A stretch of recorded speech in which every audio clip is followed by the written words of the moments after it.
What is up, guys? Welcome back to another video. In today's video I'll be of course fixing up my best units guide thank you video. You men were not really happy. I saw some negative comments complaining that no, I got it wrong, I got it wrong.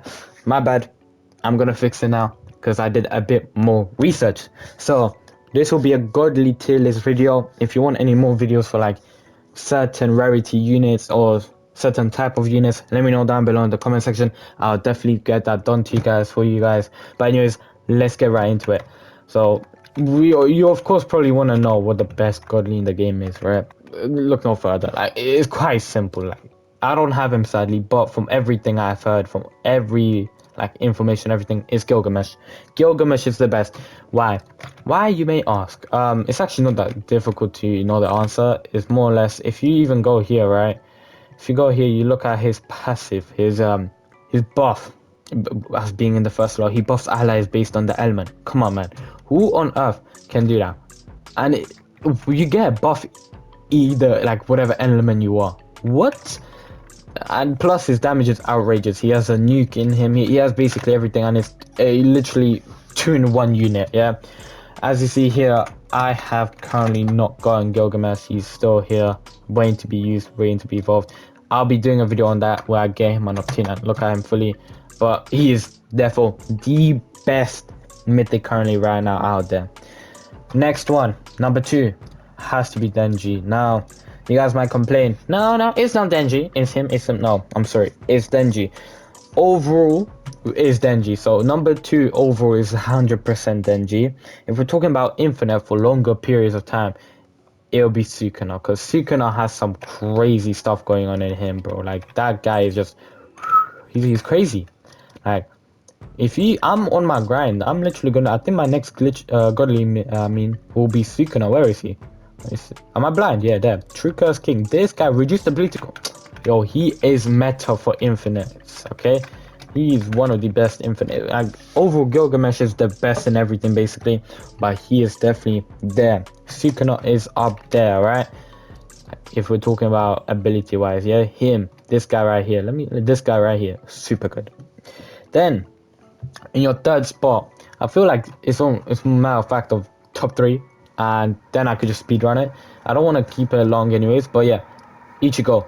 This Ichigo basically solos most content within the game. He's super OP when it comes to, and I'm talking overall base, not specifically. Overall, it's Ichigo, top 3. He's just OP. Like, when you read his abilities, I'm not gonna read his passives because there's actually quite a lot to read. But if you actually fully deep it, he's super good. He solos a lot of the game modes, and overall, I would say he's up there as a meta unit. If you don't have him, if you don't get him, you need to literally get him as soon as possible. This guy's up there. He's so good.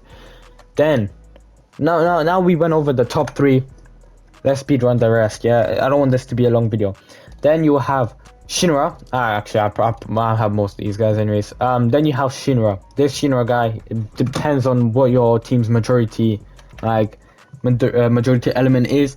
He's OP in that case, where he can do crazy amounts of damage. His abilities are insane. Like, look at these. All these different abilities for different stuff. He has so many different passives depending on what type you choose, what element your team is. OP overall.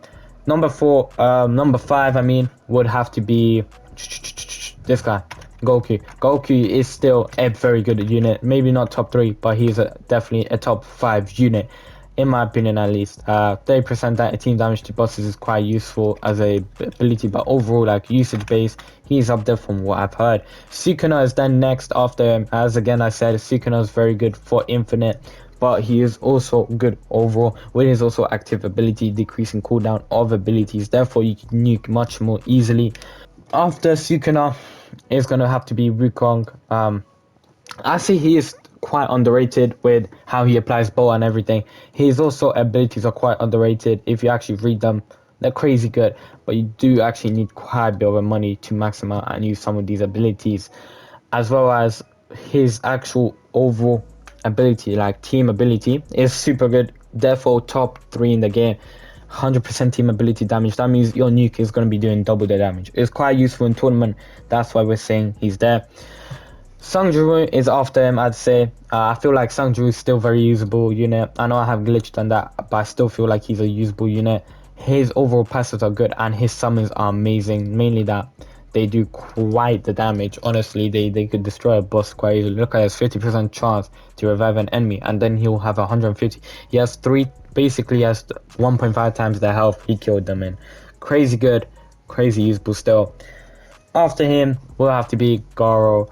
Garo now, when he first came out, was quite good. Now he decreased in like ability. He still does insane damage. Main issue is he doesn't really do any like dots or anything. He's more or less just there. Very good water unit overall though, and I'd say he's there, but it's just not really. It's basically his cosmic mode, and then you have Bodhi. Quite good still. Yeah. After him will have to be possibly the one that I have never heard about. Honestly, no one uses him as well. Ancient vampire, so Dio over Heaven. No one really uses him. I really see him. I do want to still get him because it's not really much, but except this quest line. But yeah, he is there. This guy is actually quite good, and he's not the worst, but he's not the best anymore. He's not there like he used to be. Yeah, and if we actually go look at his buff, because I don't have him, if we go look at him, he only does the duration to debuffing status effects, so 30% for like longer duration. Not really that usable. You're not gonna use him much, so he's just more or less a character you can have for the sake of having. Next, we will have Pride. Pride is probably one of like he's just a not good unit no more. His ability 30% dot damage to all flame type dots. That's better than Denji's to only bleed type dots, but still cool. Quite not really. He's not really usable no more. He's not really used for more or less using. You're not gonna use him in actual like game modes anymore, except when it's a nature type where he gets boosted damage, and other than that, he does do some, but of course his abilities are alright. His passives aren't too bad, and as you can see, increased damage by 100%. This that. They're not bad, but like he's not good. He's just not good. And of course, the last and the worst, Godly, like currently, in basically most things. Maybe not most, but one of the worst Godlies currently in the game that exists. For me, he's not bad. He's still very good, but it's if you don't have good traits and everything. Has to be Luffy, man. You guys already knew. You guys knew it's gonna be Luffy. Luffy, once a good character, once a very, very powerful Godly with the high damage he does and crippled effect, with also using conquered effect. He's now a dead unit. Why? I have glitched, I have mystical, I have insane boost on him, so he is crazy for me still. He's still very usable. But again, his passives aren't really the best. Like, cartoon logic, 700% crit damage, fine. When he gets stunned, okay, but he dodges it first. He can dodge a stun, and he can do more crit damage.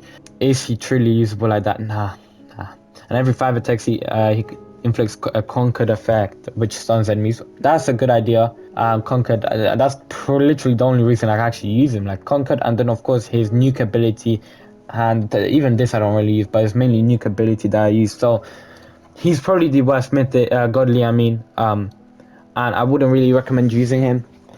I'll primarily focus on getting Denji, Ichigo, and of course the only guy that I need to actually complete this overpowered team would be Gilgamesh. Gilgamesh does actually take time. I feel like Ichigo's probably the guy that takes the least amount of time out of the top 3, and then Denji, and then Gilgamesh. But anyways, that's probably gonna be it for my updated Godly ranking, tier list. Thank you guys for watching today's video. I'll see you in the next one. Hope you did enjoy. If you did, and you did find it helpful, wow, I have so much in my head right now. If you did find it helpful, please like and subscribe. I'm trying to get 1k subs as fast as possible. Anyways, I'll see you in the next one. Thank you again, and have a wonderful rest of your day.